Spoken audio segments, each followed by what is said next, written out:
Les monstres, ça n'existe pas. C'est notre société, c'est nous, c'est nos amis, c'est nos pères. C'est ça qu'on doit regarder.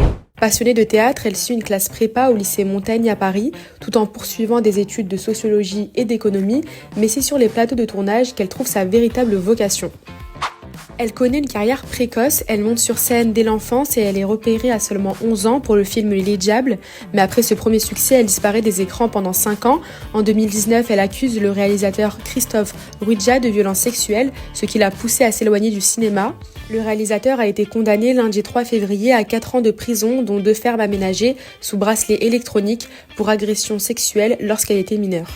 En 2019, elle brise le silence avec son témoignage. Adèle dénonce ainsi l'omerta sur les abus et elle ouvre la voie au #MeToo du cinéma français.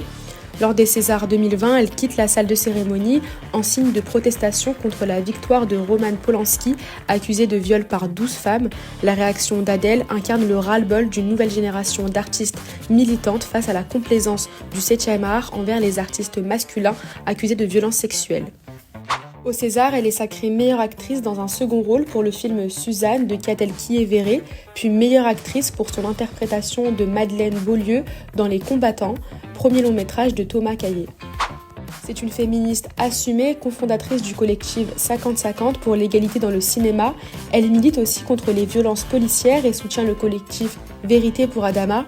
En 2021, elle apparaît dans le documentaire Regard Noir d'Aïssa Maïga sur la diversité dans le cinéma.